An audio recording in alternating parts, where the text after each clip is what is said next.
The content you're about to enjoy comes from the archives of The Best You.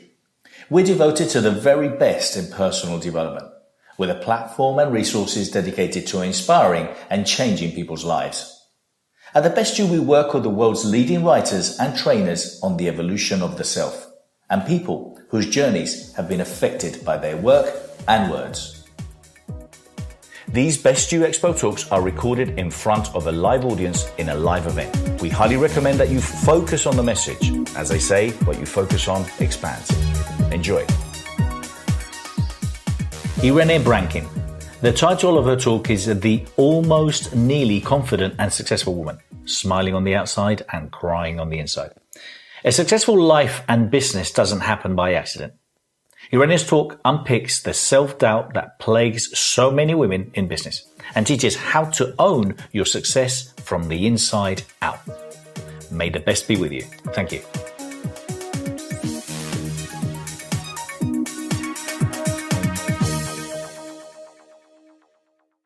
I'm actually the CEO and co-founder of a company called SenseTech. And I am also a cancer survivor.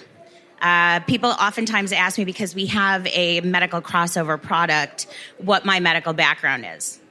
And I always tell them I have over a decade as a patient. Before that, I have over a decade as the daughter of a cancer victim, as the granddaughter of a gentleman who had 8 strokes. I think I'm pretty qualified in the medical arena just because of that. Excuse me. And also, I don't know if any of you, and I know that I've spoken with a couple of you who've actually had an experience, you know, the patient's voice is the voice that's heard the least when we look at the medical community. And I'm finding that out more and more as I'm working with people within the medical community. But the name of this talk is What I Wish I Knew Before the Cancer. And ultimately, what it comes down to is a word that we all know, that we've all heard. But up until I really started to dive in, I didn't really know what it meant. Stress, right?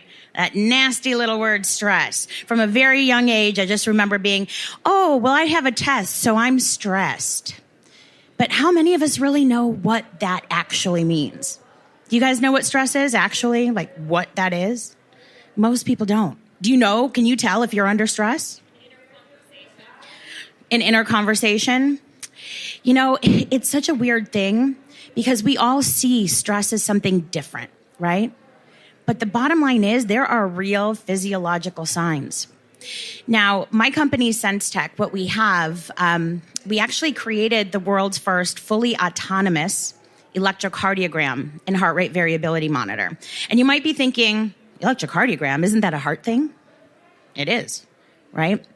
The reason why I bring that up when it comes to cancer is because when I was battling this, every single doctor pretty much told me the same thing. At one point or another, they all said, hey, you know, you really should look into learning how to manage your stress. What? My stress? Okay, well, I'm a really good student. I, pulled out a pad and paper and I sat down. I'm going to learn how. How do I manage my stress? And every single doctor said, well, when you feel stressed, stop. Stop? When I feel stressed, stop. Okay. Stop what? Whatever you're doing to make you feel stressed.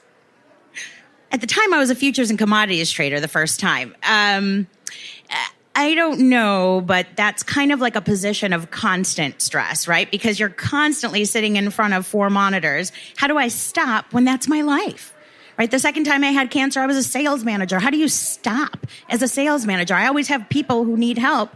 I can't just stop. And how do I know when I'm stressed? What does that actually mean? I don't know if any of you in this room have ever had that inner dialogue of, what does stress mean? Can we see a show of hands? Anyone? Have you ever tried to figure that out, to figure out when you're stressed? This gentleman, we had a conversation earlier. I might know why you did that, and I'd love to find out why you tried to figure that out. But ultimately, most people don't really even think about it. Honestly, I didn't think about it at all until the doctors said that I need to be watching it. But what really drove me crazy was the fact that I couldn't understand how, because I didn't really understand when I was stressed, right? If you really try and break it down, try and keep a journal, it's still really difficult to understand when you're stressed. One of the reasons why we have a electrocardiogram is because, believe it or not, your heart is like a second brain. Most people don't really understand that connection, but your heart, when it beats differently depending on what's actually happening. NASA in the 1980s created something called heart rate variability to monitor their astronauts. Heart rate variability is the distance in time and frequency of heartbeats. And that can tell you a whole lot of interesting stuff, including things like stress levels, recovery rates, emotions. So that's actually what this little bracelet right here is measuring. And later on, I won't get too much into detail. If you guys want to come by the booth, we're at 620 over there. I'd love to show you guys the app as well so you can see kind of how everything works. But the reason that we did that is because I found myself going down this really strange wormhole when I was trying to actually follow what all the doctors had told me and better understand stress, right? So I was trying to keep that journal like they told me to do. I was trying to measure my sleep. But the bottom line is, if you're trying to do all of this manually, or even, with the Fitbit, right? What we're looking at, that data is skewed because it's really open to interpretation. There's different types of sensors. So, for example, with the Fitbit, the Apple Watch, what they actually have is called a PPG sensor. It's an optical sensor, right? The problem with that is that it's reading your pulse. So those typically, as far as heart rate, are going to be about 30% off. Right? And if you have darker pigmentation, unfortunately, that's probably going to be even more off just because it's an optical sensor. And so an optical sensor is looking for the pulse. And if you have darker pigmentation, it hides the veins and arteries a little bit more, right? So EKG, or electrocardiogram, or ECG as they call it in Europe, that's what ours is called, ECG. What that is, it's actually reading the electromagnetic field that your heart puts off when it beats. Most people don't realize that it can actually be read up to a foot outside of the body. The problem is then filtering out the rest of the electromagnetic noise that's actually happening out there, right? So that's something that we've created so that we could really get a very clear viewpoint. And from that, we're reading stress levels so that you can actually see exactly where you're at and learn what your normal is so that you can take action. Now, for me, when I talked to every single doctor, what they all said was that I have to learn to regulate it. But not being able to measure it meant that I couldn't really regulate something that I couldn't understand that was really just a theory or a concept. So while I tried to do everything that they told me, between the yoga, the meditation, I really did. I really tried. Most of my time while I was doing these activities that were supposed to help me de-stress, I actually spent those times figuring out if it's working and stressing about whether or not it was making me stress. Anyone else have that type of experience? I would say that's been about 50% of my meditation practice has been trying to figure out if I've been doing it right, if I've been doing it wrong, or is this really meditation and is this actually helping me de-stress? Obviously, that's not the right way to do it. What I have found by actually measuring my electrocardiogram and tracking my stress levels was that on average, my stress levels are 20% lower the day after if I meditate the night before. We've actually been able to quantify this. The reason why stress is so important, especially for someone, whether it's cancer, whether it's heart disease, whether it's diabetes, whether it's arthritis and joint pain, what I want everyone to understand is that stress is kind of like a magnifying glass. It amplifies everything. Now, when we think about cancer specifically, and all of the studying and all of the research that I've done, especially since my diagnosis, that wasn't there when my mom got her diagnosis, was the fact that cancer cannot survive in an alkaline environment. Cancer cannot survive in an alkaline environment. That was like, so first, of course, you look at food, right? Food is the first thing that everybody looks at. Well, but here's the thing that's really interesting.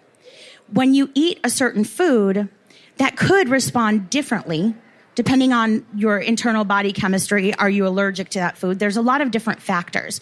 And actually, you can track a lot of that with heart rate variability as well. I won't get too deep into that, but come by the booth 620 and I'll show you guys what I'm talking about so that you can learn more about that and how to measure that as well. But what's really interesting is if you're testing saliva, urine, or blood, if you're able to keep your stress levels lower, that actually creates a more alkaline environment within your body. It's very strange, and I have yet to find a scientist or a doctor who could explain to me why, but I found this out when trying to measure out the foods that I was eating. After my last surgery, after I had cancer, I actually went to this amazing place. You guys have one here in California as well. I was actually in Bastrop, Texas at the Optimum Health Institute, and we were actually measuring the acidity of urine and saliva. And what we found, and granted, this is before I had this guy too, right? But what we found that I could be eating the same thing every single day. But based off of the other activities that I was doing, I would be either more or less acidic. Now, it might be different for everyone. This is based off of my own personal experience. But I have continued this practice of measuring acidity in my urine and saliva. Not the most fun things to talk about, but I have to tell you guys, one thing that I've noticed is if I'm able to keep my stress below 33%, it almost doesn't matter what I eat. I will remain in a more alkaline environment internally. And I urge every single one of you to find out what that is for you, because honestly, I wish someone had told me these things before I got the cancer diagnosis, before I had this. Because there's a lot of data that shows that tumors really just can't grow if you have a more alkaline environment, which is why I wanted to share this message with all of you as well. Because this is not a new message, but I think this is a new way to really be able to monitor that, right? Now, I am not a doctor. These claims have not been approved by the FDA. I'm not selling you guys a pill or a drug, but honestly, this is almost one of those things that really should be common knowledge, right? Having promoted more than 600 speakers and more than 65,000 people attend my seminars and courses and workshops and expos, having read so many books and attended so many courses, I really realized that the basics of personal, professional growth is based on the power of the question. Asking yourself empowering questions. Read my new book, The Question, Find Your True Purpose. It's based on my work, 30 years of entrepreneurship, all the experiences that I have, my manifesto, and what's really important. So for more information, go to www.thequestion.co. We're all told all the time that stress is bad. And in reality, the more I learn about it, I learn that that's not actually true, because even when you get excited, that's also stress. So you can't really moderate it unless you literally sit and do absolutely nothing. But what you can do is manage your response, because I'll tell you what else.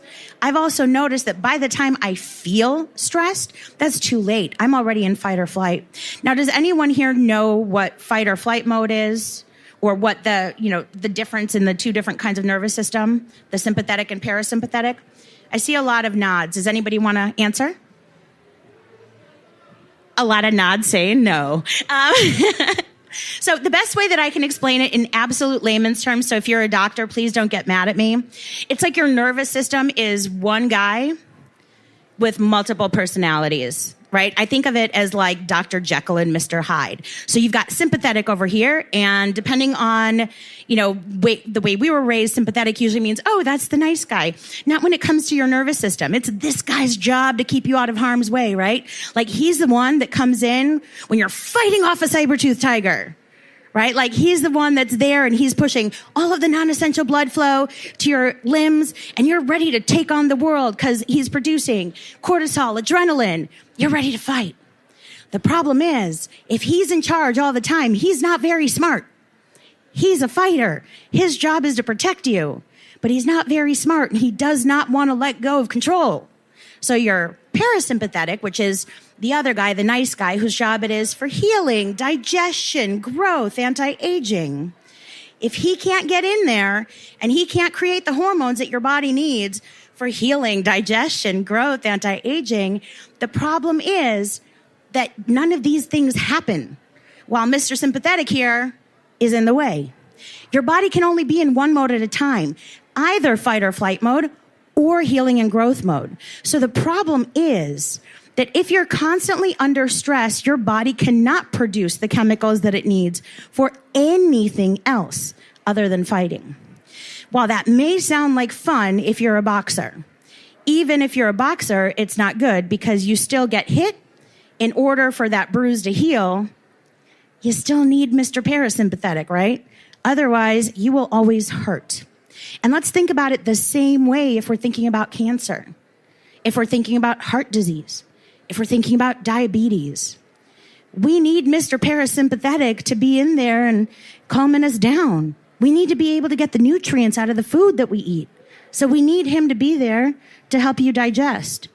And if we can't learn to moderate our stress levels, he has a really tough time getting Mr. Sympathetic, who's just trying to protect us, out of the way. Does that make sense to everyone? So the biggest takeaways from this talk, and I have no idea how I'm doing on time. Oh, there's a clock in front of me. Just noticed that. So the biggest takeaway I want everyone to kind of have, not to start thinking of yourselves as multi-personalities, nervous system, right? Although, honestly, like I kind of like that analogy because it's really easy for me to know when I'm like, I feel great, to stop and be like, uh-oh, is that Mr. Sympathetic right now? Because you can't tell. That's the one thing I've noticed is you absolutely can't tell because that's when you feel the best is when he's been in charge for a while because you've got all this adrenaline pumping through your body. But the problem is you have to actually be conscious of it so you can let Mr. Parasympathetic in so that he can heal, so that you can digest, so that you can grow, right? Because it's really that balance that I want everyone to be really cognizant of.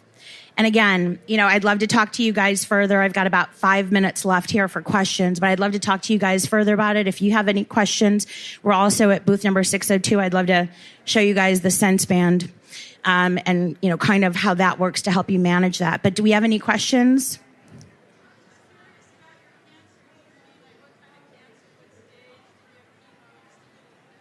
Oh, absolutely. Sure. My cancer journey.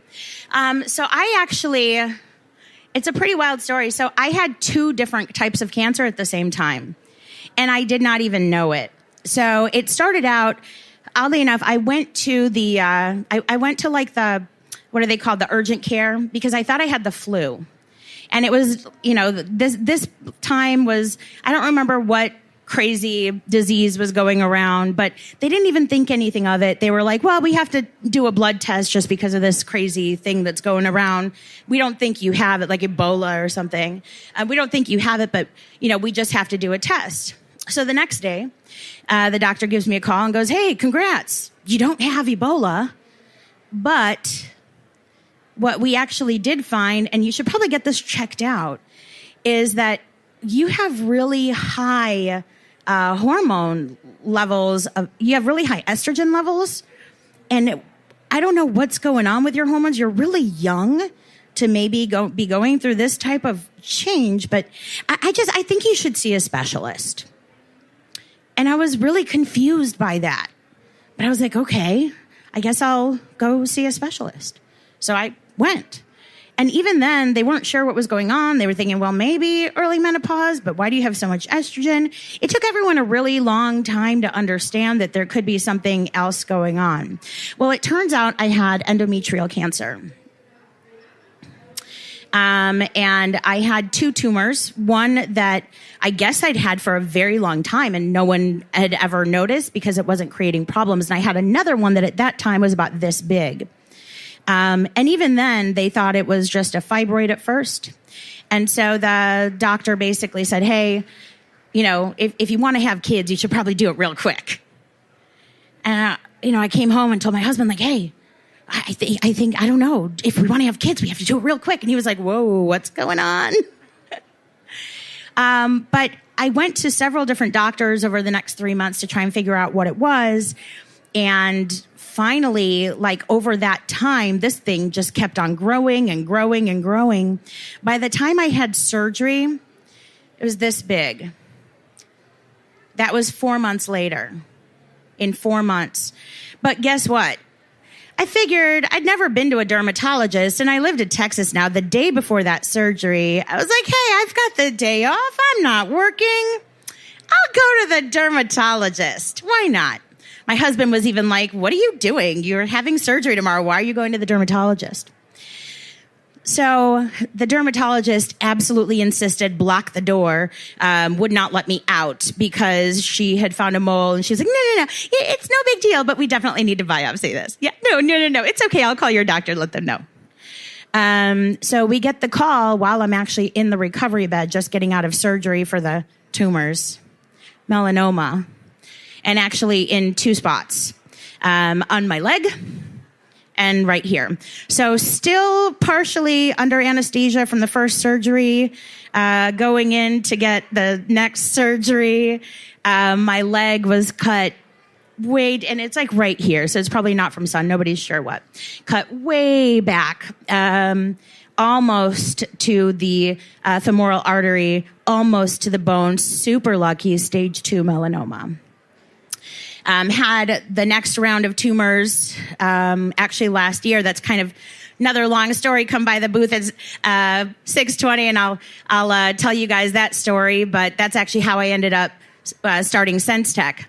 I had another tumor, which oddly enough was not cancerous, but thank God they took it out because I had previously endometrial, and I guess I had endometriosis when I was younger, and so all of my guts were covered in endometrial tissue that when I had a hysterectomy, they basically were like, whoa, we need to get all that stuff off because that's where you grow tumors. So maybe this last tumor in Sense Tech actually saved my life. So come by our booth at 6:20 and learn more about that. And also the tools that I learned and what we put into the consumer app for the Sense Band to help you guys with your journey against stress. Which I feel like maybe had I known these things before, that maybe I could have actually avoided this. Because again, alkaline environment, cancer can't grow there. And there's a lot of data showing this, and I urge all of you to look at that. Any other questions? That was a weird, long explanation of all my cancer. You're welcome.